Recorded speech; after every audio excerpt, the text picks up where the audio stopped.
गुरुर्ब्रह्मा गुरुर्विष्णुः गुरुर्देवो महेश्वरः गुरुः साक्षात् परब्रह्म तस्मै श्रीगुरवे नमः। रामाय रामभद्राय रामचन्द्राय वेदसे रघुनाथाय नाथाय सीताय पतये नमः। आज तीसरा श्लोक है। पहले श्लोक में हम लोगों ने जाना कि यक्ष जो है 1 साल के लिए श्राप दे दिया गया है। किसके द्वारा? कुबेर के द्वारा। और वह रामगिरी पर्वत पर रह रहा है। फिर दूसरे श्लोक में जाना कि उस पर्वत पर वह अत्यंत दुबला पतला हो गया है। कैसे जाना? तो अत्यंत रिक्त प्रकोष्ठ हो चुका है दुबला पतला होने के कारण। और उसने एक दिन, किस दिन? आषाढ़ से प्रथम दिवसे, आषाढ़ के प्रथम दिन मेघ को देखा। ये 2 वाक्य, 2 चीजें हम लोगों ने जाना। अब तीसरे में आ रहे हैं कि श्लोक है तस्य स्थित्वा कथमपि पुरः कौतुकाधान हेतु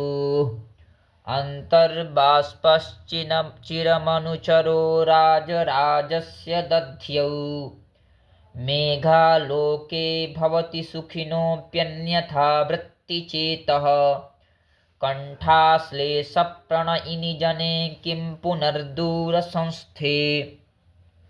ये इसमें बताया गया। तो इसमें कह रहे हैं कि जो अनुचर है, अनुचर मतलब सेवक है। अनुचर का शब्द का क्या अर्थ है? सेवक। अनुचर मतलब सेवक। अब किसका अनुचर है? वो सेवक है कुबेर का।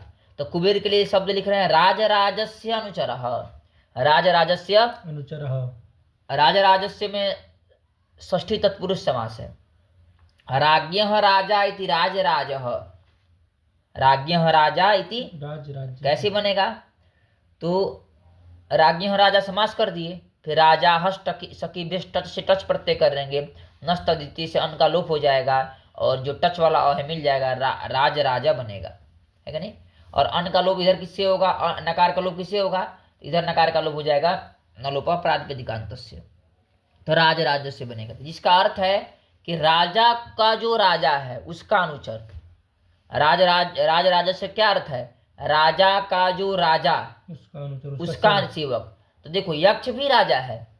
यक्ष राज शब्द का अर्थ यक्ष भी है। तो यहाँ यक्ष राजा चाहे हो चाहे नहीं, लेकिन यक्ष राजा है कि नहीं कह सकते, लेकिन कोश का वचन है कि राजा प्रभु निरपेक्ष चंद्रे यक्षे क्षत्रिय शक्रय हो, कि राजा शब्द का अर्थ यक्ष भी होता है। तो एक राजा का अर्थ क्या हो गया? यक्ष का जो राजा, यक्ष का राजा कौन है? कुबेर। उसका अनुचर कौन है? यक्ष है। फिर वह यक्ष चले, फिर यक्ष पे आ गए। मतलब हम लोगों ने यक्ष से यात्रा शुरू की, फिर कहाँ आ गए? यक्ष पे आ गए। तो यक्ष का जो राजा और उसका जो अनुचर मतलब कौन? कुबेर। तो राजराजस्य अनुचर, राजराजस्य अनुचर मिल गया। वो क्या हुआ? अंतर्बाष्प। अब क्या है कि अब बरसात आ रहा है। अब वियोग ऐसा होता है कि वो उसकी पीड़ा को जो सहा हो वही जानता होगा। कितना खतरनाक वियोग होता है कि नहीं? बात समझे कि नहीं? तो वो क्या है कि अंतर्बाष्प, इस समय रो रहा है वो। और रोने के कारण ये भी है कि अब बरसात का मौसम आने वाला है। कि विरही जनों को 2 मौसम जो है, 6 ऋतुएं होती है ना, तो 6 ऋतुओं में जो वर्षा ऋतु होती है और कौन ऋतु होती है, और वसंत ऋतु जो होती है वो अत्यंत ही पागल बना देती है। तो उस समय रो रहा है। तो वही कर अंतर्बाष्प, अपने बाष्प को अंतर रोकता हुआ। नहीं होता है कि कोई रोता रहता है लेकिन किसी के सामने उसको आने के लिए आंसुओं को क्या रोकना पड़ता है। तो अंतर्बाष्प निरुद्धाश्रु, निरुद्ध मतलब अपने अश्रु को रोकता हुआ। क्या हुआ? अब मेघ को देखा है कि नहीं? तस्य पुरः मतलब तस्य मतलब मेघस्य पुरः मतलब सामने, कथमपि स्थित्वा किसी प्रकार से, कथमपि मतलब किसी प्रकार से, स्थित्वा मतलब खड़ा हो करके, स्थित्वा मतलब खड़ा हो करके, चिरम दध्यौ चिरकाल तक, चिंता मतलब सोचा, बहुत ही विचार किया। चिरम मतलब चिरकाल तक। और तस्य का एक विशेषण है कौतुकाधान हेतु। कौतुक मतलब अभिलाषा। जैसे मेघ को देखा, जैसे कोई जंगल में रह रहा है अब उस जंगल में कोई नहीं है जंगली जंतु के अलावा, यदि उसको कोई व्यक्ति मिल जाए तो क्या उसको एक आशा जगती है, एक अभिलाषा जगती है। वही कर रहे हैं कि वो रामगिरी पर्वत पर आ रहा है और जब मेघ को देखा तो उसकी एक अभिलाषा जगी कि कौतुका, और कौतुक का आधार मतलब आ जाने पर, इस कारण से कौतुक मतलब अभिलाषा की, आधार मतलब उत्पत्ति, यहाँ पर स्थिति। अब मेघ आ गया तो मेघ की स्थिति वहां हो गई कि नहीं हो गई है, तो कौतुक मतलब अभिलाषा की आधार मतलब उपस्थिति हो जाने हेतु मतलब कारण से, तस्य तस्य पुरः, तभी तस्य मतलब उसके सामने, कथम अपि स्थित्वा किसी प्रकार से खड़ा होकर के, चिरम दध्यौ, क्योंकि जो तस्य मतलब मेघ है वो अभिलाषा की उत्पत्ति है, अभिलाषा की उत्पत्ति का कारण है कौन, मेघ। क्योंकि जब वो आया है तो उसको एक अंदर अभिलाषा उत्पन्न हुई है, उसका कारण कौन है, तो यहाँ ये अर्थ नहीं लेना है जो मैं पहले बताया था, इसका अभी अर्थ लेना है कि कौतुक मतलब अभिलाषा, आधान मतलब उत्पत्ति, अभिलाषा की उत्पत्ति का कारण कौन है, मेघ है। अभिलाषा की उत्पत्ति कारण कौन है, मेघ है। तो कौतुकाधान हेतु हो अभिलाषोत्पत्ति कारण तस्य, तस्य मतलब मेघस्य, पुरः मतलब सामने, कथम अपि स्थित्वा चिरम दध्यौ, चिरकाल तक सोचा, मतलब अपनी प्रिया के बारे में सोचा, अपनी प्रिया के बारे में विचार किया, हमारी प्रिया कैसे, वो तमाम बातें जो सोचते हैं लोग, वो सोचा। क्यों सोचा भैया, अब ये तो बात हो गई। इस श्लोक में बस इतना ही बात कहे जाएंगे कि उसने मेघ, जैसे पिछले श्लोक में, पहले श्लोक में क्या क्या कहा, एक मेघ है वह क्या कर रहा है, अपनी कुबेर के श्राप, 1 वर्ष के श्राप के कारण रामगिरी पर्वत पर रह रहा है। दूसरे हमने क्या जाना, उसने मेघ को देखा आषाढ़ के पहले दिन। तीसरे में ये बस यही जानेंगे कि उसके सामने किसी प्रकार वो खड़ा हुआ, किसी प्रकार कहने का मतलब क्या है, तो उतना तो अत्यंत क्या हो गया, वो दुबला पतला हो गया है, कौन, मेघ। तो इसीलिए किसी प्रकार से खड़ा हुआ, खड़े होने की भी स्थिति में नहीं है, वो खड़े होने की स्थिति में नहीं है। यद्यपि मेघ के पास दैवी शक्तियां हैं, लेकिन उस श्राप के कारण अस्तंगमित महिमा है, अस्तंगमित महिमा आया था ना श्लोक में। अस्तंग मतलब जिसकी महिमा अस्त हो चुकी है, अस्त मतलब क्या, समाप्त हो चुकी है, अस्तकार समाप्त होगा कि नहीं, तो अस्त हो चुकी है, ऐसी किसकी महिमा, यक्ष की, ऐसा है। तो इसमें ये बात कही गई कि राजराजस्य अनुचरः अंतर्बाष्पः कौतुकाधान हेतु हो तस्य पुरः कथमपि स्थित्वा चिरम दध्यौ, चिरकाल तक सोचा। अब कालिदास लिख रहे हैं बात, अब सिद्धांत बात लिख रहे हैं। सिद्धांत क्या है, ये तो यक्ष की स्थिति है। तो मेघालोके भवति सुखिनोप्यन्यथा वृत्ति चेतः, कह रहे कि मेघालोके, मेघ मतलब मेघ, मेघ के आलोक मतलब दर्शन हो जाने पर, मेघ के दिख जाने पर, मेघ के दिख जाने पर, सुखिनः अपि, जो सुखी जन है, सुखी जन मतलब, सुखी जन से यहाँ ये लेना है कि जैसे संसार के बता रहे हैं, जैसे यक्ष क्यों दुखी है, अपनी पत्नी के वियोग का, तो यहाँ सुखी जन से लेंगे जो अपने पति से, पत्नी के सहित हैं, साथ हैं।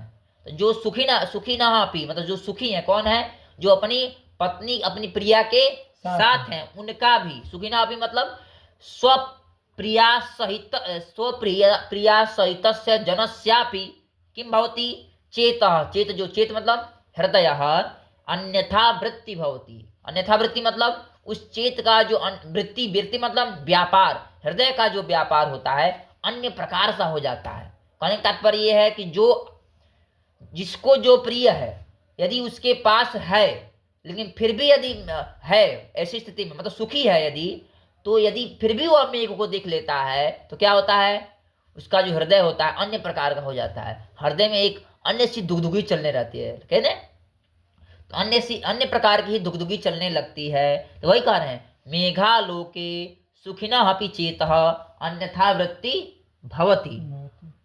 और क्या है, अब इस मेघ की स्थिति क्या है कि कंठाश्लेष प्रणयिनी जने, कंठाश्लेष प्रणयिनी जने, कंठ, कंठ मन जाने गए, कंठ पर आश्लेष, आश्लेष मतलब आलिंगन करने वाला, आलिंगन मतलब क्या, गले, मतलब कंठ पे गले लगने वाले, कंठ पर गले लगने वाले, तो कंठे आश्लेष, कंठ पे आलिंगन करने वाले, प्रणयिनी मतलब कंठ पर आलिंगन करने की इच्छा रखने वाले, जने, जन के, दूर संस्थित, दूर रहने पर किम पुनः, क्या कहना, बात समझे कि नहीं। कह रहे हैं कि जो सुखी जन है, जिनकी पत्नी साथ में है, फिर जिनकी प्रिया इष्ट जन साथ में है, यदि वह भी बादल मेघ को देख ले, मेघालोके हो जाए, तो उनका भी जो चेत हृदय है अन्यथा वृत्ति भवती, अन्य प्रकार का हो जाता है। लेकिन अभी मेघ की स्थिति क्या है? कहे कंठाश्लेष प्रणयिनी जने, कंठ पर आलिंगन करने वाले, करने की इच्छा रखने वाले जन के दूर रहने पर, दूर संस्थे किम पुनः, क्या ही कहना, क्या ही कहने से मतलब कहते रहिए आप जो कहना है, बात समझे कि नहीं? एक जैसे नहीं कहते हैं कि अरे यार, हम लोग अपनी भाषा में नहीं कहते हैं कि अभी तो मोदी जी आए थे तो ये बात है, और तमाम बातें नहीं होती हैं जो हम लोग कहते हैं कि को कंठा श्लेष पढ़नी, मतलब कुछ कहे नहीं कालिदास, मतलब आप सोचते रहिए, विचार करते रहिए अपने मन से कि क्या कहे, क्या कहे, क्या ही कहना, बात समझे कि नहीं? तो कंठा श्लेष प्रणयिनी जने किम पुनर्दूर संस्थे, कंठ पर आश्लेष मतलब आलिंगन करने की इच्छा रखने वाले, प्रणयिनी मतलब इसका प्रणय मतलब इच्छा रखने वाले, ऐसे जने मतलब जन के दूर संस्थे किम पुनः, क्या कहना। हाँ समझे कि नहीं? तो अब यहाँ क्या है, समासी व्याकरण का जो टिप्पणियां देख लें तो राज राजस्य में समास देख लिया हम लोग, राज्ञ राजा इति राज राज, और तस्य मतलब षष्ठी व्यक्ति है, स्थित्व मतलब स्था धातु से ता प्रत्यय करेंगे तो क्या बनेगा? स्थित्व बनेगा, और इट का आगम हो जाएगा स्थित्व। कौतुकस्य आधानम अतस्य हेतु हो, कुतुकम एवं कौतुकम, नहीं स्वार्थ में प्रज्ञा दिव्य से हो गया, और कौतुकस्य आधानम, कौतुकाधानम, अतस्य हेतु इति कौतुकाधान हेतु, बात समझे? और ये हो गया अंतर्बाष्प चिरमनुजो राजराज्य सिद्धियो, मेघस्य आलोक आलोकनम आलोक, और मेघस्य आलोक इति मेघालोक, तस्मिन् मेघालोके, ये सब हो गया। कंठे आश्लेष, कंठाश्लेष, कंठे क्या समझ इसमें? कंठे आश्लेष, कंठा श्लेष, कंठाश्लेषे क्या समझ होगा इसमें?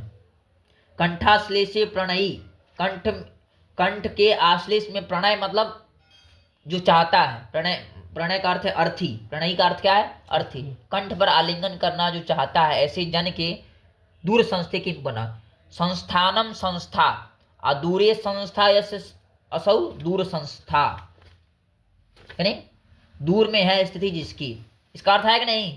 क्लियर हुआ कि नहीं? आगे चलें।